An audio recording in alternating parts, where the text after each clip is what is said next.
And this being so, both are united in the manifestation of anything the individual asks, creates by thinking. If the thinking on the part of the individual is lame, then the production must be the same, for in reality we are what we think. So we have seen already clearly that the universal self and the individual self are one. There can be no separation between them. And being so, both are united in the manifestation of anything the individual asks. The Father does the work.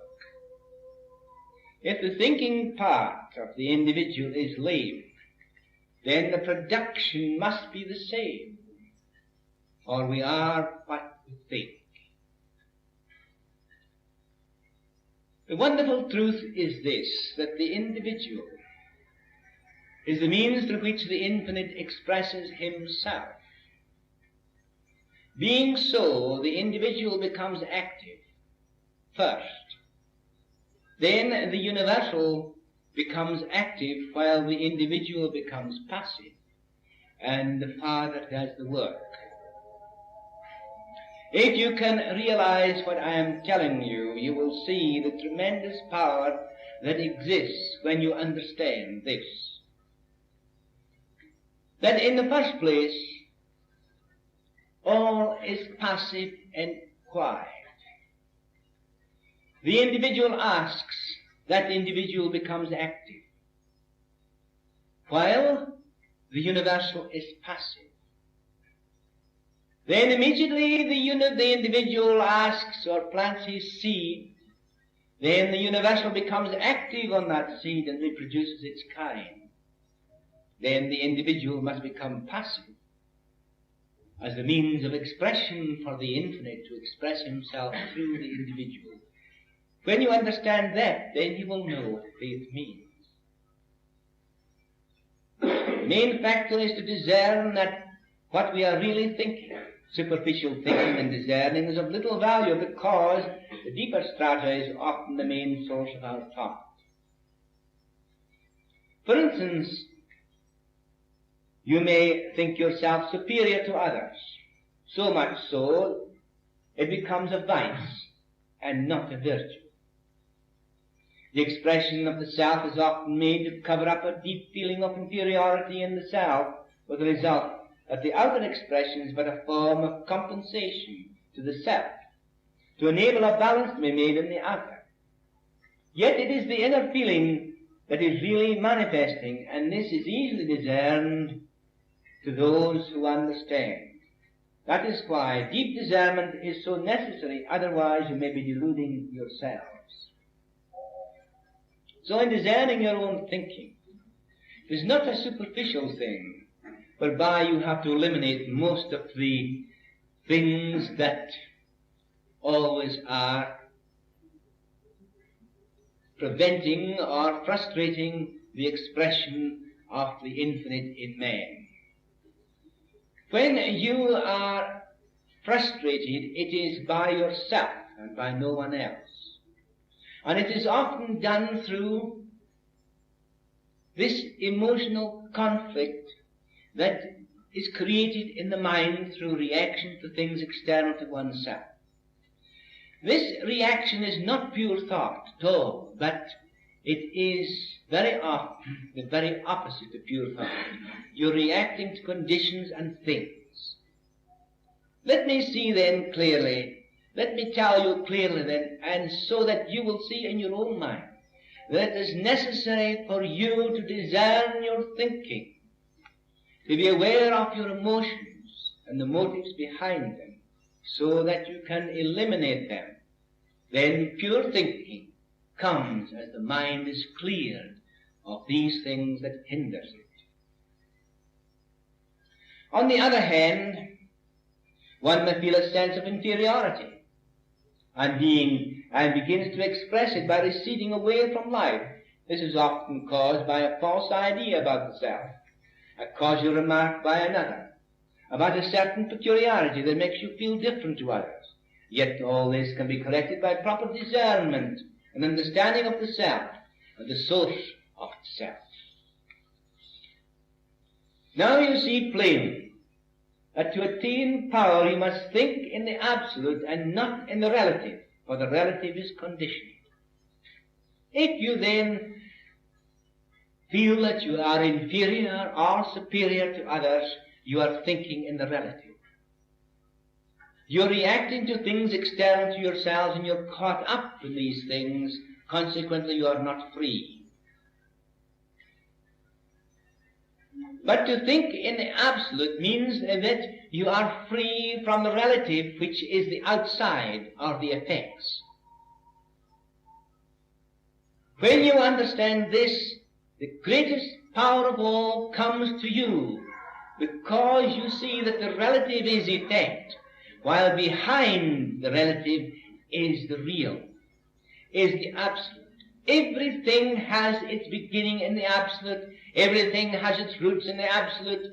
There is nothing comes into existence except it has its roots in the absolute, and it has its beginnings in the absolute. It is perfect in the absolute. Always perfect, because that is a perfect substance and a perfect intelligence manifested. It is only when it becomes relative in the nature of mankind, when man sees things with two aspects, good and evil. But it says in the Bible clearly and distinctly, when God made the heavens and the earth, he saw that everything was good. The divine eye could see no evil, but human mind sees both, therefore is caught up in that double mind, the double-minded creature that cannot get anything from the Lord. So we see clearly and distinctly how everything has its roots in the absolute. The great thing in developing your faith is to take the idea out of the relative where it is restricted and transfer it to the absolute where it is not thus limited, and this includes everything belonging to the personal as well. Marvelous truth this is. It sometimes takes a little time for the individual to grasp it. But if you realize that your own roots are in the absolute,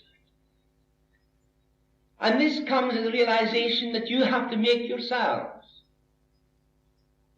and as you make this realization, then you will see that there is neither time nor space, birth or death. These are things that exist only in the mind of man. But in God there is none. There is eternal existence now. No division, no time, no space.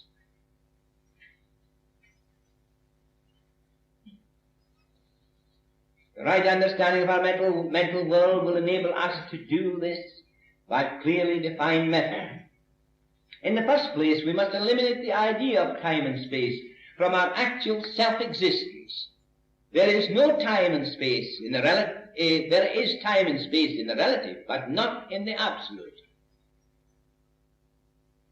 So therefore, unless you can eliminate time and space out of your own self-existence, mind you, then you're caught up in the relative, which is time and space. You measure by relative things. You measure the time by the earth's revolution round the sun, because the earth revolves in its own axis at 1,000 miles an hour, and the earth is 24 hours in circumference. Therefore, it revolves one complete axis in 24 hours. You divide that into night and day, because one half of the earth is moving while the sun is shining upon it, and the other half of the earth is moving when the sun is shining on the other half. So therefore you have darkness on one half, light on the other, and you call that night and the other day. So as the earth revolves round the sun in 365 days, in a few minutes, to be correct. And it travels around the earth at this terrific speed. Therefore, it makes one complete circuit round the sun in 365 days, and you say that is 1 year. And because the sun is 93 million miles away from the earth, it moves in its own axis, controlled by the sun. Wonderful truth. Then you say this is 1 year. And then you begin the next year. Then you have your seasons. And you say this is summer, this is autumn, this is winter, this is spring. Why do you have autumn, winter, and spring and summer? Because of the fact that the earth is moving round the sun in that direction.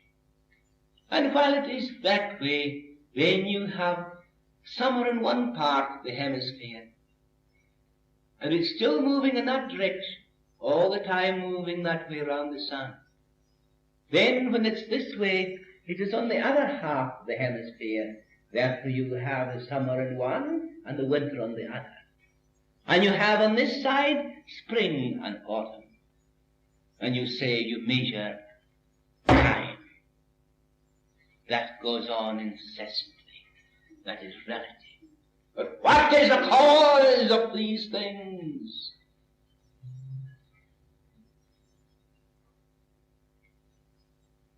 That which is absolute and has no time nor space.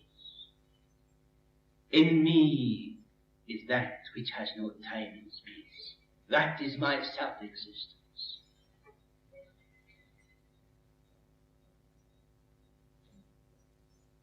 It is yours, but you must realize it yourselves to make it your own. Then you wonder how in the relative world you have all the mixture of the various things that come into your life. Yes, we see there are planets existing in this universe of ours. We can name them. We can name the sun as the controlling factor, the moon. Then you have Mercury, have Venus. You have the Earth, which is one way of living on. Then we have Mars. Then we have Jupiter. Then we have Saturn. Then we have Uranus. Then we have Neptune. And then we have Pluto. Now, little is known of Pluto. But you see, all these planets represent certain vibrations, life, of activity. Sun gives you spiritual understanding and growth because itself is the center of the universe. It gives you the spiritual. The moon gives you the material. Mercury gives you the intellectual. Venus gives you the happiness, both the pleasures of the physical and of the higher pleasures too. Mars gives you the accidents, the fires, and tribulations, so forth, that come into your life. Jupiter, the great benefic, obliterates most of those things when you come under her wing. Saturn is the priest. There you have your experiences. It takes from you, yet you will know that taking from you is growth. But experience. Uranus gives you the higher forms of influence of humanity, which is egging you on through the evolution of the species of mankind. Then comes Neptune as the hidden forces, those hidden things that are kept from the eye, but only that the inner eye can see. And here you have all these things in your lives. The mixture of them that you are standing in the middle of. Any of these things can control you and direct you. Any of those things can influence your mind and your body. But when you know that these are but influences here for the purpose of the growth of mankind. But I have reached that stage when you see that Christ has power over all things in heaven and on earth. Therefore, the Spirit of God, who is manifesting as the Christ on earth, in that Spirit there is neither time nor space. That is my self-existence. Therefore, I am not subject unto anything except unto him who created me. Therefore, I am at peace with myself and at peace with my environment. This not only does it apply to you on this plane, but applies to all who have gone before you. Take to heed this lesson. Then you will begin to understand.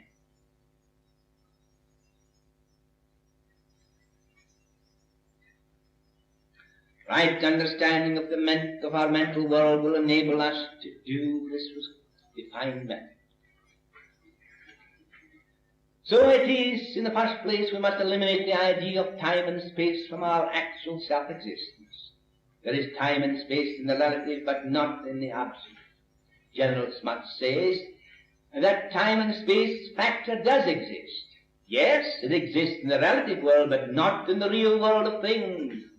And as long as people will live in the relative, they can never hope to solve their problems by pure directed thought. For they always be thinking in the terms of a relative and not in the terms of reality. And this is why our politicians and statesmen fail at every turn. They fail to take the invisible factor into consideration, with the result that the blind lead the blind and they all fall in the ditch.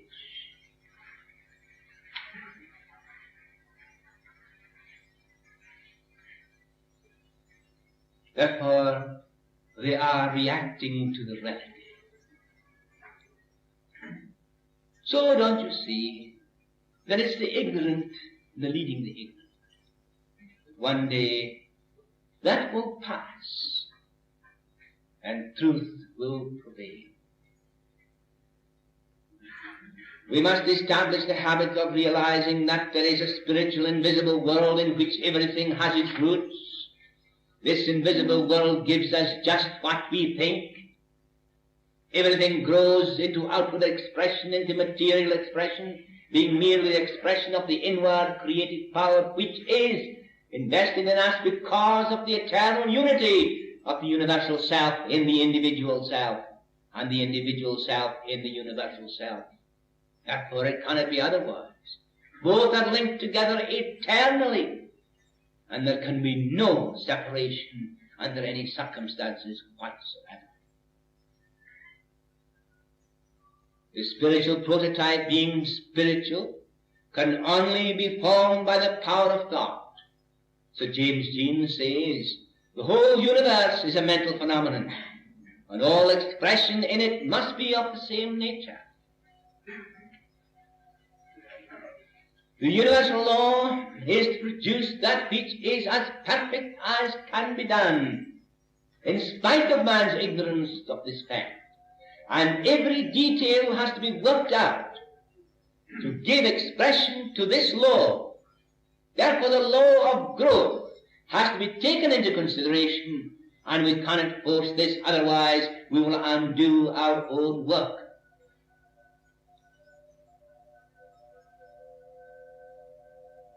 Your success is your growth. In your success, in your growth of faith, lies in using this universal law of growth and not opposing it. The Bible says, he that believeth will not make haste.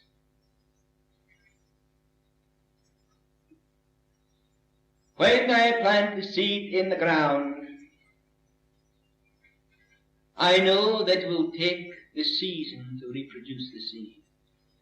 The intelligence works upon the seed, and I understand the law of growth. that seed will grow. I expect to see it as the spring, the end of the spring comes.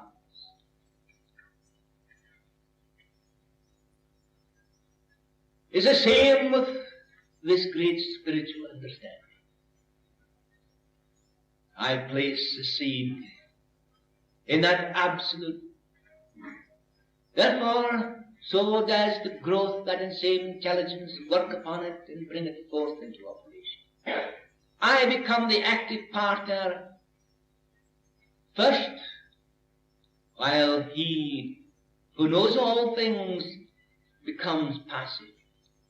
But after I have become active, then I become passive, and then he who knows all things becomes active and reproduces. Therefore the Father does the work.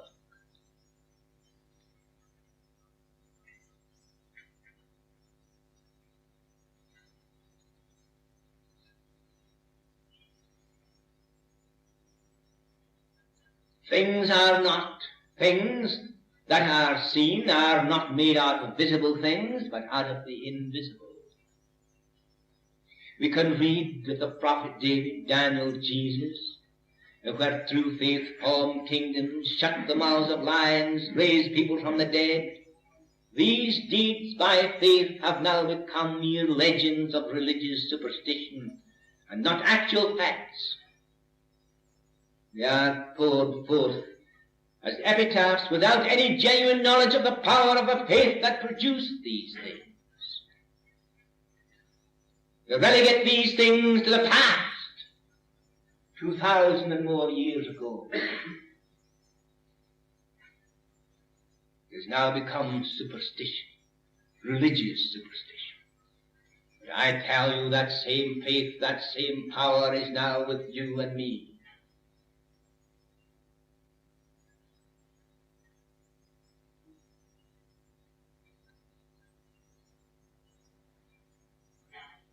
At one time I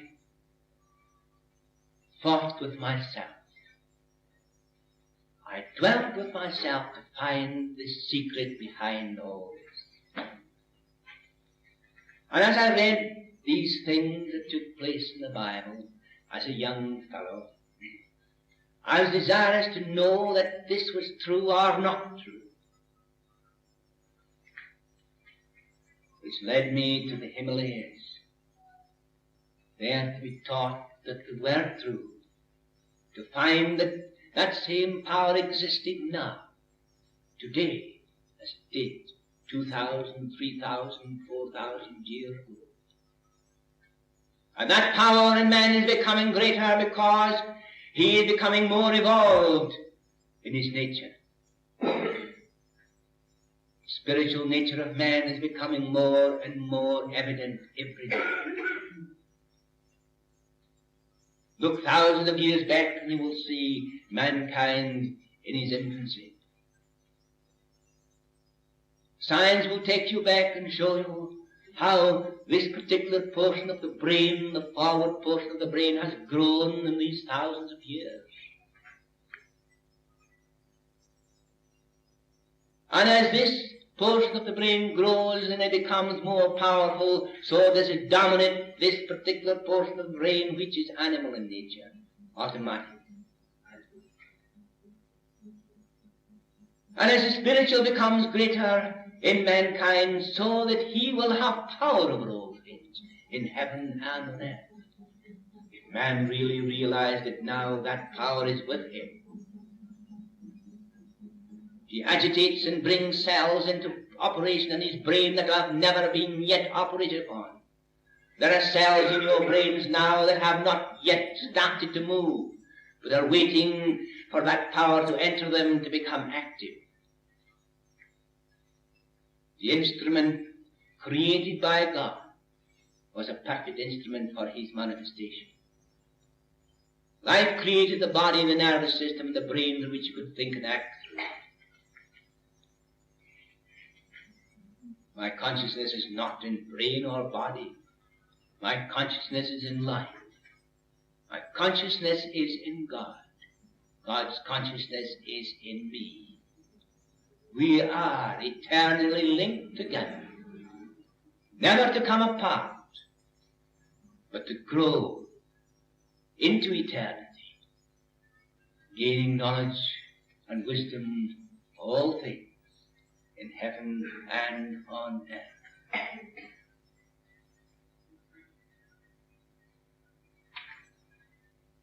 The infinite is the basis of the finite, or in other words, if you like, the universal is the basis of the individual. The Father and the Son are one, not separate. The fact is that the omnipresence of the omnipotent omniscience must be at any given point in time or space in which the individual thinks. When this is realized, the mighty power of faith becomes a reality. Fear not, for the Almighty is in the midst of thee. The Father and the Son are one, not separate. The fact that the omnipresence, that is the all-presence everywhere of the omnipotent omniscience, of that powerful wisdom and understanding, must be at any given point in time or space in which the individual thinks. No matter where you be, whether you be here or Timbuktu, whether you be here or the other end of the earth, the universe, that same omnipresence of the omnipotent omniscience is there. And in it you think, you act. Therefore, fear not, for the Almighty is in the midst of thee. The subject of the development of faith is of the greatest importance, and that is why I am making this series one of to be remembered. We have seen people struggling through life, up one minute, down the next. We've seen others accumulate wealth and lose their health in getting in. We seek health and spend all our wealth to find it. Some waddle through life with no purpose, while others practice asceticism, and they think by doing so they can gain the power called faith. Most of you have qualities that, if exercised, would be of great benefit to humanity. But if these are only wrapped up in dreams, what good does it do? Only a full, active life, achieving the highest that is within you, can you say you have done anything. This is the way to develop your faith, and in no way, and in no other way, can it be done. It is the activity of the individual. And without experience, without action, then your works are dead. Without faith, work is dead. And works without faith have no life. It is the active principle in man, this power behind the soul, that is working continuously to express itself, giving forth its love, wisdom, and power, radiating this tremendous force everywhere. Then you become the vehicle or the central point through which it flows. The one who can develop through faith can rule the world. This was the power of the Master, and the Master's power is still in the world. And this power can be used by all who will develop their faith.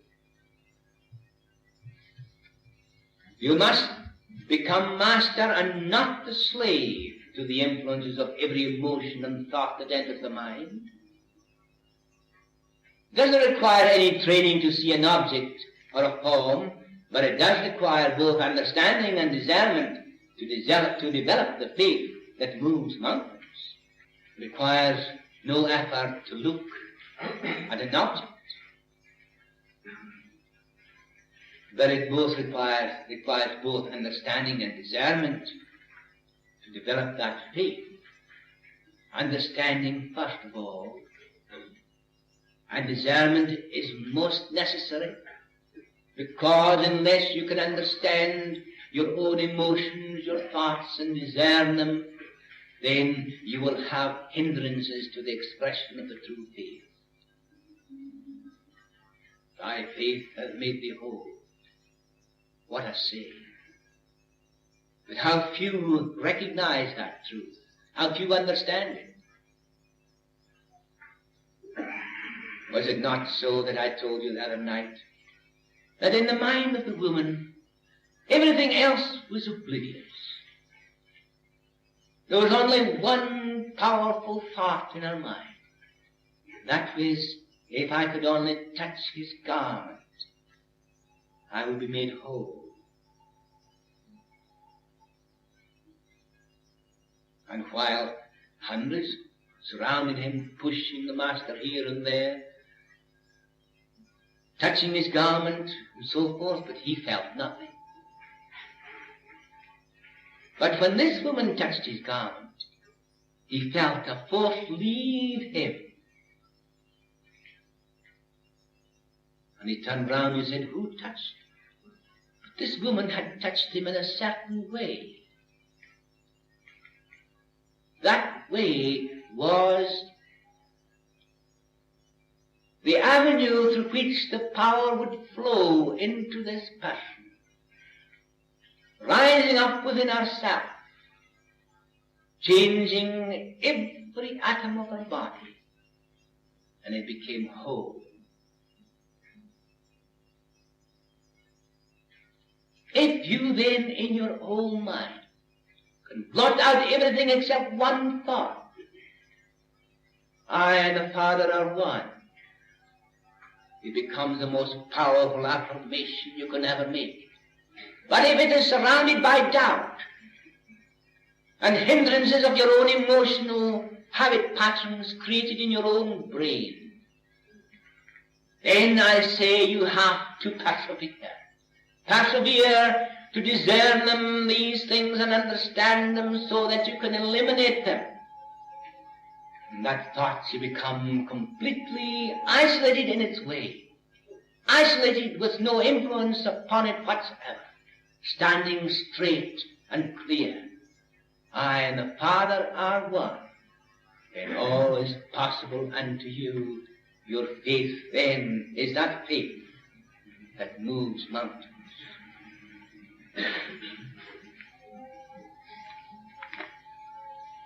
But do not be like the woman when she read about faith that moves mountains.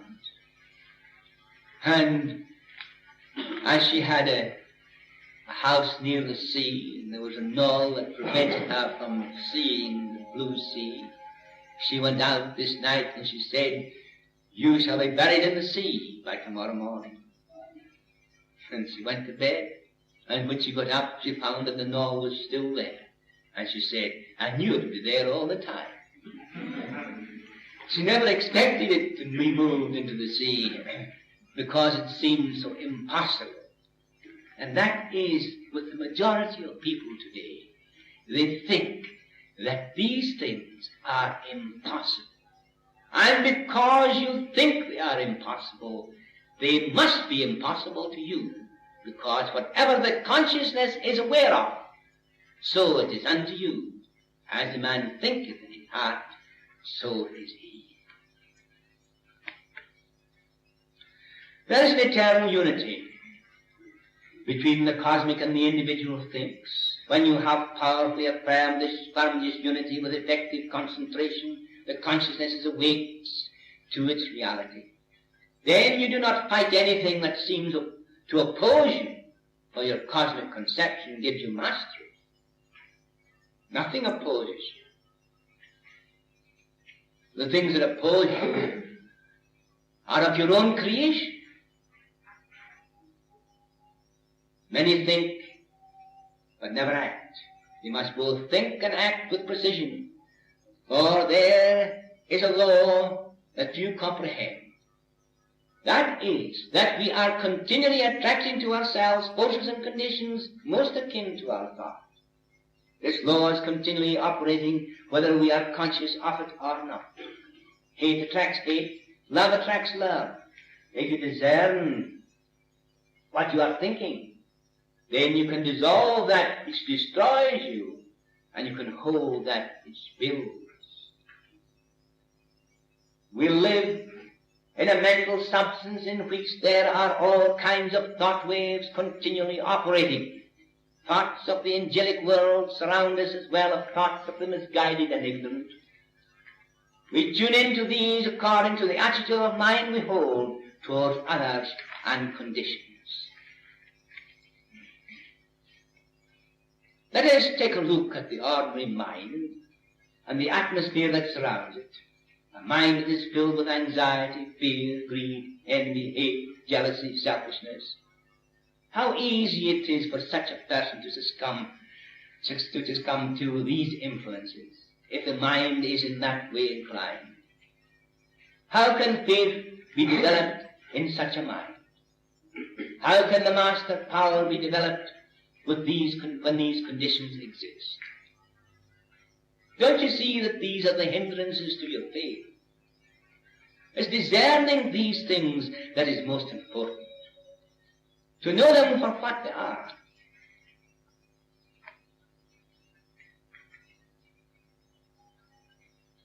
When you react to things external to yourselves, you have this emotional reaction. These emotional reactions cause what we call a habit pattern to be created in your brain. The mind first sees these things, then is transferred to the brain. Then the feeling you have is formed in the cerebellum and interferes with the smooth running of your organism. As I told you the other night, this occupational anxiety is one of the most deadly things we've got to deal with, because it causes more trouble than anything else. And if we can grasp this truth, we'll begin to understand that there is a peace that comes into you through divine reasoning. And these other things will pass away. Because it is natural for the infinite or universal life to give expression to itself, having no conditions. Nothing is imposed upon it. We alone put it in a cage. We impose conditions upon it. But we will see that we ourselves are those who condition life. But if I say I and the Father are one, it gives me freedom. It gives me peace. I recognize that under no circumstances can he be conditioned. He must be free.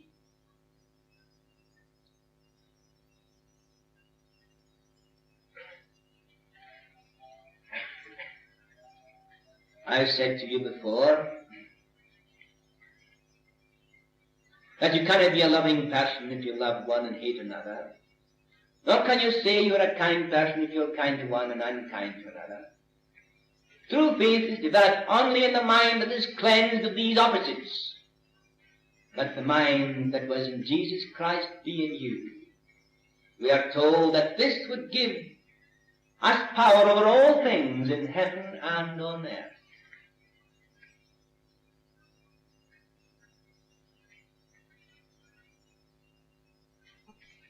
This is not very difficult to do when we begin to discern what we are thinking, saying, and doing. Can you look into your mind and say that your mind is like that of Jesus? Yet it can be like his, for he said, in other words, that we could repeat his performance if we would understand him. What I want to show you in this lesson is that it is much more than just believing. The mind must be cleansed of the rubbish that hinders the development of your true faith. And if you can see what hinders this development, you are well on the way to mastery. So it's not believing. A belief is nothing. Because a belief is nothing more than an idea in your mind. And that idea is opposed by other forces, other ideas, which counteract it and very often obliterate it.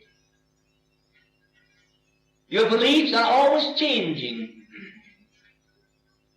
They're never stable, because one idea overcomes another.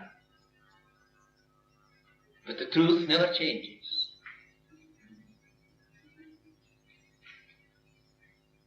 And when we cleanse the mind of all the things that hinder the true expression of that which always is, waiting patiently to give expression to itself, when we begin to discern that which hinders that expression, we dissolve it away. We know that there's electricity. No one has ever seen it. No one knows what it is.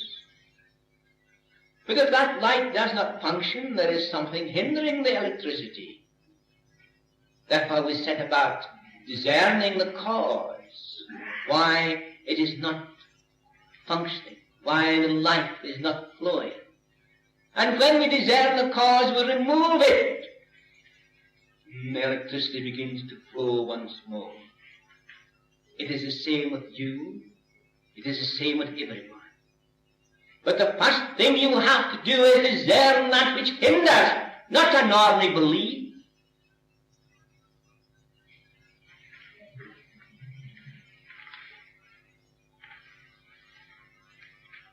Some say that they want a more practical demonstration of this fact. Others may say that it is pure imagination. But the fact that the law remains adamant, that as you sow, so shall you reap, will furnish the answer to both.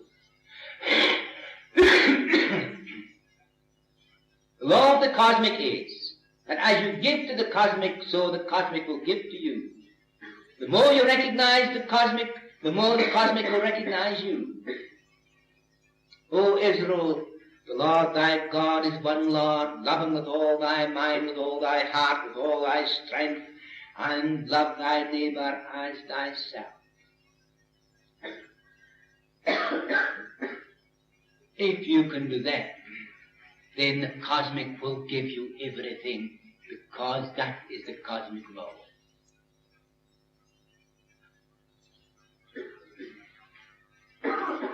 The cosmic is built on love, beauty, strength, generosity, clemency, forbearance, loftiness, unselfishness, simplicity, forgiveness, and all that is noble in mankind. How true is it that to sow an act reaps a habit, and to sow a habit reaps a character, to sow a character reaps a destiny? This is the procedure that enables us to lay the foundation upon which we can develop our faith. All must learn to act in love no matter what conditions exist around you. For habit is a powerful influence, and most of you know this. How difficult it is for one who loves scandal not to listen to it. How difficult it is for one who smokes excessively to put it aside. How difficult is one who creates a habit to drop that habit. Habit is a powerful influence in your life. And that is why your emotional habit patterns become expressed upon your body in the form of various things, such as duodenal ulcers, such as nerve pains, pains in the stomach, heartbeat, headaches. With all sorts of these things, we cannot picture the cause of your emotional habit patterns. But these can be easily broken up by discerning the cause and by divine reasoning, relaxing ourselves and tuning into the great Almighty that is in the midst of thee. Therefore all things turn to good, to experiences you profit by. Therefore do not grumble about the past experiences and think you have been hard dealt by. If you can discern the cause of your trouble and eliminate it, you are greater than you have ever been before. Wonderful truth is this, that these things are your stepping stones and not your stumbling blocks when you discern them. But unless you discern them, you become your stumbling blocks and continue to be stumbling blocks. But when they are discerned and understood, then they become stepping stones to greater progress.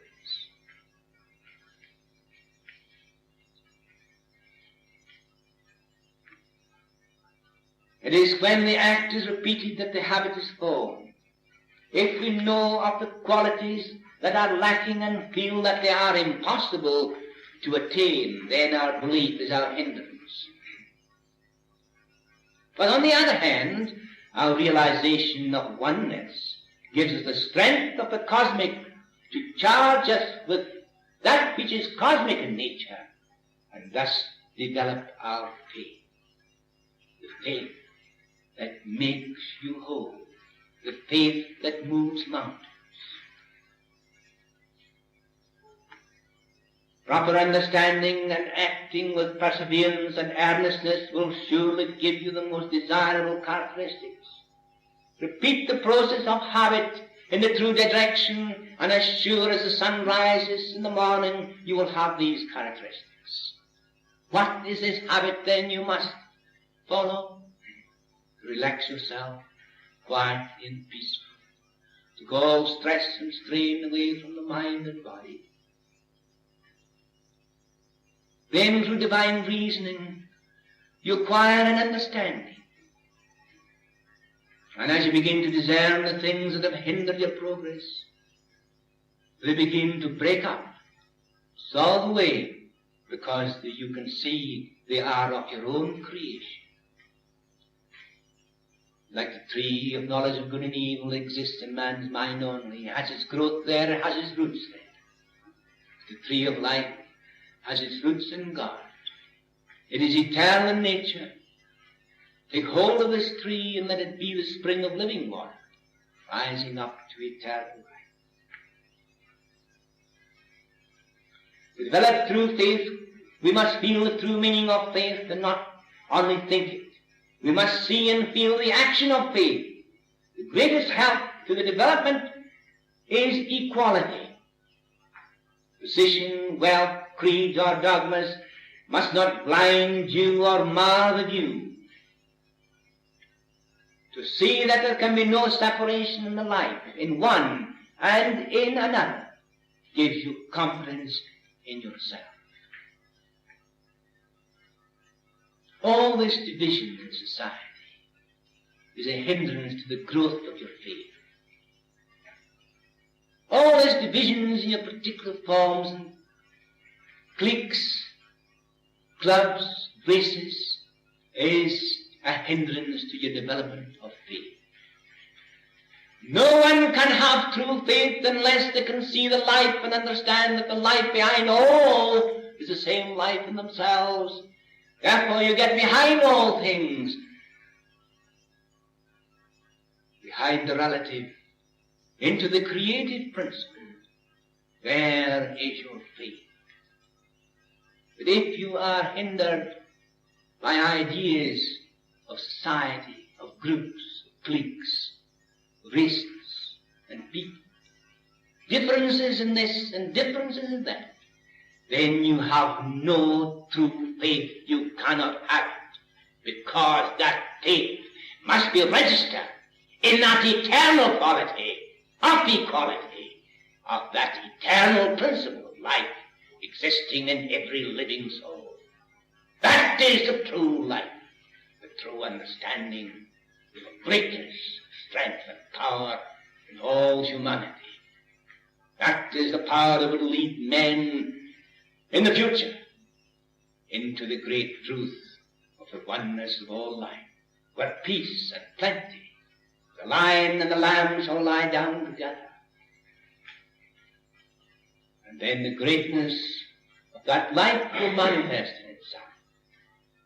true manifestation of the Christ in each and every one, shall become evident in a permanent expression in the human soul.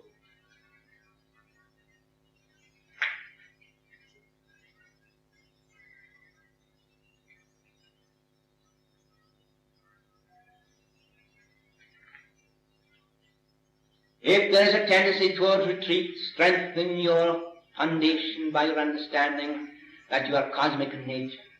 The cosmic forces are all with you always, as long as you believe in God alone and in yourself, being one with Him. Then you shall be free. I and the Father are one. Let the faith of the Master be in you. Then His light, His love, His power, His wholeness, His beauty, and abundance will shine forth in you. I have glorified thy name on earth. In other words, I have shown what thou art to all men, for we are one. For the Father, who has life in Himself, has granted the Son to have life in Himself. Benediction. O glorious one, teach me to gather the nectar from the flowers that bloom in the garden of human souls, so that I may produce the honey of thy delight. I shall store thy love and forgiveness in my heart, so that the fragrance of thy beauty shall shine from me. And when winter comes with its cold blasts, I shall be covered with thy blanket of peace and love. Even though earthly separation dance around, may my feet follow in the footprints of thy beloved one who trod the earth before me, so that I may also say, Father, I have shown what thou art to all men, and hear thy voice say deep in my soul, well done, good and faithful servant. Thou hast proved my faith in thee.